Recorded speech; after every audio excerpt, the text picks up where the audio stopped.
Assalamu alaikum dear students. This is topic basic proportionality theorem or Thales theorem. Theorem 6.1 triangles की जो पहली theorem है वो ये है। तो फर्स्ट ऑफ ऑल अगर हम देखेंगे it is so important examination point of view अगर हम देखेंगे तो ये इम्पॉर्टेंट थ्योरम है। तो एक नाम इसका है बेसिक प्रोपोर्शनलिटी थ्योरम, दूसरा नाम इसको कहते हैं थेल्स थ्योरम। तो इसके बाद हम आएंगे थ्योरम की स्टेटमेंट क्या है। Statement of theorem is if a line is drawn parallel to one side of a triangle to intersect other two sides in distinct points, the other two sides are divided in the same ratio। सबसे पहले theorem क्या कहते हैं कि अगर हमारे पास एक triangle होगा, ये हमारे पास एक ट्रायंगल है ए बी सी। सबसे पहली जो लाइन है स्टेटमेंट की वो कहती है कि if a line is drawn parallel to one side of a triangle. For example अगर यहां से हम एक लाइन ड्रॉ करेंगे, इसका नाम मैं रखूंगा D E. If a line is drawn parallel to B C, अगर हम देखेंगे यही लाइन इस लाइन सेगमेंट को पैरेलल है, यानी कि साइड बी सी को पैरेलल है। ये जरूरी नहीं कि आप यहां से लाइन ड्रॉ कर सकते, आप यहां से भी लाइन ड्रॉ कर सकते, लेकिन at that time that should be parallel to A C. अगर हम यहां से लाइन ड्रॉ करेंगे at that time that line should be parallel to A B.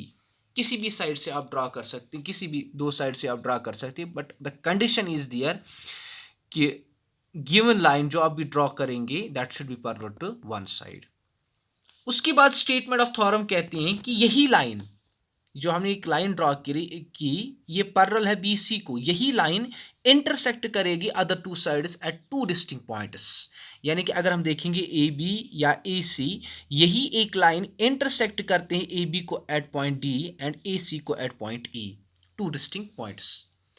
अब यहां पे क्या कहता है, if a line is drawn parallel to one side of a triangle intersect other two sides in distinct points. अब ये कहते हैं द अदर टू साइड्स, जिन दो साइड्स को ये इंटरसेक्ट करेगी टू डिस्टिंक्ट पॉइंट्स पे, ये कहता है कि उन्हीं दो साइड्स के जो रेशियोज हैं वो इक्वल होंगे। वो हमें प्रूव करना है, यानी कि हमें प्रूव क्या करना है, ये जो ए डी है डिवाइड बाई डी बी ये होना चाहे बराबर A E divide by E C. A E divide by E C. सबसे पहले अगर हम गिवन कंडीशन पे देखेंगे, गिवन हम लिखेंगे given a triangle A B C, given a triangle A B C in which जो ये डी ई है that is parallel to B C, ये गिवन है। उसके बाद अगर हम टू प्रूव देखेंगे, टू प्रूव कंडीशन ये है, यानी कि divide in the same ratio A D by D B is equal to A E by E C. उसके बाद इसमें कंडीशन क्या है, देखिए सबसे पहले कंस्ट्रक्शन क्यों करनी पड़ती है इसमें, क्योंकि we need to find the area of triangle. अगर हमारे पास कोई भी ट्रायंगल होगा, ये for example A B C, मैं कहूँगा कि इस ट्रायंगल का एरिया निकालोगे, सिंपली आप कहेंगे कि इस ट्रायंगल को हम first of all perpendicular draw करेंगे, after that area of triangle is equal to half half base into altitude. ये है फार्मूला ऑफ एरिया निकालने के लिए ट्रायंगल को। लेकिन अगर आपके पास ट्रायंगल ये होगा जिसको हम कहते हैं ऑबिटूज एंगुलर ट्रायंगल, इस तरह का ट्रायंगल होगा आपके पास, ये है ए डैश या ए बी सी। इसमें परपेंडिकुलर कहाँ से ड्रा करेंगे, यहाँ से परपेंडिकुलर ड्रा नहीं कर सकते, इंटीरियर साइड तो इसको परपेंडिकुलर ड्रा नहीं कर सकते, इसको परपेंडिकुलर यहाँ से ड्रा कर सकते हैं हम। तो इट मीन्स ये जो बेस साइड है ये एक्सटेंड होगा, लेकिन एरिया हमें इसका निकालना है, एरिया हमें इसका निकालना है। तो ऑबिटूज एंगुलर ट्रायंगल के लिए क्या होना चाहिए, जो परपेंडिकुलर ड्रा करेंगे तो उसकी कंडीशन बेस है वो एक्सटेंड होती है, लेकिन एरिया हमें ये चाहिए, तो ऑब्वियसली इसका परपेंडिकुलर बनेगा ये और ये बेस बनेगी इसकी। तो after that easily we can apply the formula half of base into altitude, तो इस ट्रायंगल का एरिया हम निकाल सकते हैं। तो अगर हम यहाँ पे कंस्ट्रक्शन देखेंगे, सबसे पहला जो पॉइंट है, हम ज्वाइन कुछ कर सकते हैं, यहाँ पे बी ई ज्वाइन कर सकते हैं हम। दूसरा पॉइंट यहाँ से डी ई ज्वाइन कर सकते हैं। उसके बाद क्या है, जो ये ट्रायंगल ए डी ई है, इसको हम परपेंडिकुलर ड्रा करेंगे। फॉर एग्जांपल एक परपेंडिकुलर मैं यहाँ से ड्रा करूँगा। परपेंडिकुलर का मतलब जिस पॉइंट पे ये टच करेगा बेस को, वहाँ से एंगल होना चाहिए 90 डिग्री। तो यहाँ पे हम लिखेंगे एन। तो इस ट्रायंगल को ई एन एक परपेंडिकुलर है। दूसरा जो यहाँ से है, दूसरा परपेंडिकुलर यहाँ से ड्रा कर सकता हूँ, डी एम रखेंगे इसका नाम। तो ये दो परपेंडिकुलर्स हैं इस ट्रायंगल के, ट्रायंगल ए डी ई।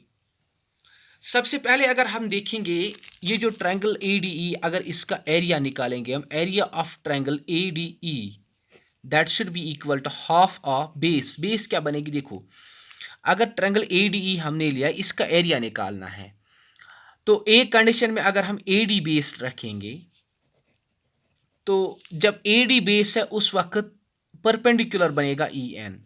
तो ये फार्मूला है जिसके जरिए से हम इसका एरिया, यानी कि area of triangle A D ई क्या बनेगा, half of base into altitude. अगर यहां से देखेंगे इसी बेस पे, यानी कि ए डी इसका बेस, नीचे से एक ट्रायंगल बन जाता है हमें, ट्रायंगल बी डी ई, ये वाला ट्रायंगल। लेकिन मैंने कहा ये कौन सा ट्रायंगल है, ये ऑबिटूज एंगुलर ट्रायंगल है। ऑबिटूज एंगुलर ट्रायंगल के लिए मैंने क्या कहा, बेस एक्सटेंड होता परपेंडिकुलर के लिए। तो अगर हम देखेंगे ये ट्रायंगल है, इसकी बेस यहाँ तक एक्सटेंड होगी, ये इसका परपेंडिकुलर बनेगा, बेस बनेगी बी डी, और इस ट्रायंगल का एरिया हम आराम से निकाल सकते हैं। तो यहाँ पे लिखेंगे area of triangle B D E जो हमने लिया, इसका बेस बनेगा हाफ, हाफ तो एज इट इज, बेस क्या आएगी, बेस तो बी डी आएगी, और परपेंडिकुलर जो इस ट्रायंगल का बना वही परपेंडिकुलर इसका भी बनेगा, that is E N. After that अगर इन ट्रायंगल्स का जो एरिया है ना, इसका रेशियो लेंगे, रेशियो बनेगा area of triangle A D E divide by area of triangle B D E, that is equal to half A D into E N divide by half B D into E N. ये क्या होगा, cancel, यहाँ पे E N cancel, half of cancel, यहाँ पे बचेगा A D divide by B D, या D B लिख सकते हैं आप। इसी तरह अगर हम यही ट्रायंगल लेंगे, area of triangle A D ई लेंगे, लेकिन इस टाइम बेस हम लेंगे ए ई, बेस क्या सिलेक्ट करेंगे, A E. So at that time perpendicular becomes D M. After that easily area of triangle is equal to 1/2 base, base बनेगी A E into D M, simply. और दूसरा triangle नीचे से जो बनेगा इसी के बेस के रिलेटेड, यानी कि ये वाला ट्रायंगल। तो अगर हम देखेंगे ये भी ऑबिटूज एंगुलर ट्रायंगल है, बेस अगर ई सी है तो एक्सटेंड करेंगे एम तक, इसका परपेंडिकुलर बनेगा डी एम। इसका भी एरिया निकाल सकते हैं आप, half of base into altitude, इसका एरिया बनेगा 1/2 ई C into D M. Simply जिस तरह यहाँ पे रेशियो लिया वहां से भी रेशियो लेंगे, हाफ ऑफ कैंसिल होगा, वहां पे परपेंडिकुलर परपेंडिकुलर कैंसिल होगा, वहां पे बचेगा ये ratio A E divide by E C. ये हम इक्वेशन सेकंड रखेंगे, दिस इज इक्वेशन फर्स्ट। ये बनेगा एरिया ऑफ ट्रायंगल, यानी कि ये आएगा area of triangle A D E divide by area of triangle C D E, ये रेशियो बनेगा। उसके बाद अगर हम देखेंगे तीसरा पॉइंट जो इसमें है इंपॉर्टेंट पॉइंट, दैट इज अगर हम इन दो ट्रायंगल्स की तरफ देखेंगे, triangle A, triangle D C E, दूसरा ट्रायंगल बी डी ई, दोनों ट्रायंगल्स जो हैं, दोनों ट्रायंगल्स, ये क्या होता है, triangle B D E and triangle B D E and triangle C D E, ये क्या होती है कंडीशन कि दोनों triangles lie on same basis and between the same parallel lines.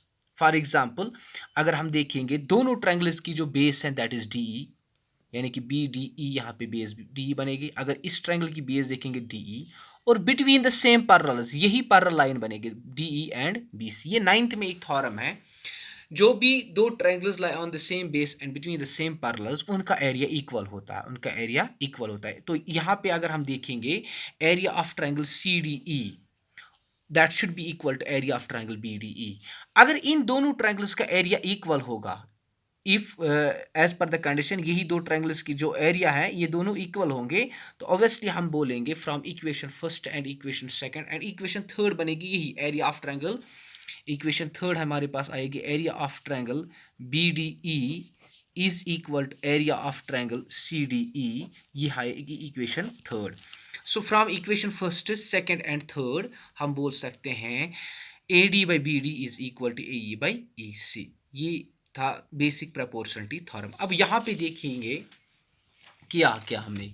सबसे पहले गिवन लिखा है, given a triangle A B C in which D E parallel to B C, ये गिवन कंडीशन है। टू प्रूव हमें करना A D by D B is equal to A E by E C. किया construction क्या किया हमने, सबसे पहले हमने किया draw E N perpendicular on A B, इस ए बी पे हमने परपेंडिकुलर ए किया। दूसरा परपेंडिकुलर डी एम किया किस पे, ए सी पे। और ज्वाइन किया इसमें D E D C and B E, join B E and D C. उसके बाद क्या है, सबसे पहले हमने प्रूफ में लिखा इसका area, area of triangle A D E that is half of base, base हमने सिलेक्ट किया ए डी, परपेंडिकुलर बनेगा ई एन लिखा। Similarly area of triangle B D E, यानी कि ये ट्रायंगल बी डी ई, ये वाला ट्रायंगल। तो अगर ये ट्रायंगल हम देखेंगे, मैंने कहा ये ऑबिटूज एंगुलर ट्रायंगल, तो बेस एक्सटेंड होगी, इसका भी परपेंडिकुलर बनेगा E N, half half base into E N. अब इन दोनों ट्रायंगल्स का एरिया जो है इसका रेशियो लेंगे, दैट इज 1/2 ऊपर भी और नीचे भी, ए डी ऊपर आएगा नीचे B D is into E N E N, E N E N cancel, half half cancel, वहां पे रहेगा A D by B D. And दूसरी कंडीशन क्या है, area of triangle A D E, लेकिन इस टाइम बेस लेंगे हम ए सी, यानी कि ए ई बेस लेंगे, परपेंडिकुलर क्या बनेगा D M, half of base into A E into D M. Similarly यहाँ से दूसरा ट्रायंगल बनेगा ऑबिटूज एंगुलर ट्रायंगल ये, तो इसका बेस एक्सटेंड करेंगे, इसका परपेंडिकुलर बनेगा डी एम, बेस बनेगी ई सी, तो वहाँ से आएगा half of E C into D M, that should be equal to A E divide by E C.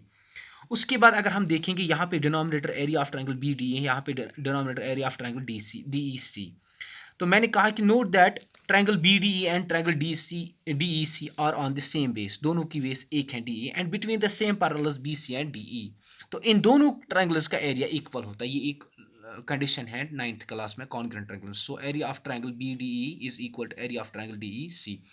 ये रखेंगे इक्वेशन फर्स्ट, ये equation second and this is equation third. From first to second and third देखिए इधर, यहाँ पे area of triangle A D, area of triangle A D, area of triangle B D, area of triangle C D E C. अगर इन दोनों triangles का area है, it means दोनों इक्वेशंस के जो लेफ्ट हैंड साइड्स वो इक्वल आएंगे। ओब्वियसली हम क्या कहेंगे, राइट हैंड साइड्स भी इक्वल होंगे, इसीलिए हमने लिखा from first second and third we have A D by B D is equal to A E by E C. तो ये है बेसिक प्रोपोर्शनलिटी थ्योरम, और दूसरा नाम इसका है थेलस थ्योरम। ठीक है, तो एग्जामिनेशन पॉइंट ऑफ व्यू में फिर से कहूँगा, एग्जामिनेशन पॉइंट ऑफ व्यू ये बहुत इंपॉर्टेंट थ्योरम है, तो इसको लाइटली लेना। तो 6 मार्क्स वाली थ्योरम ये ऑलमोस्ट हर एक पेपर में आती है। Okay, thank you very much.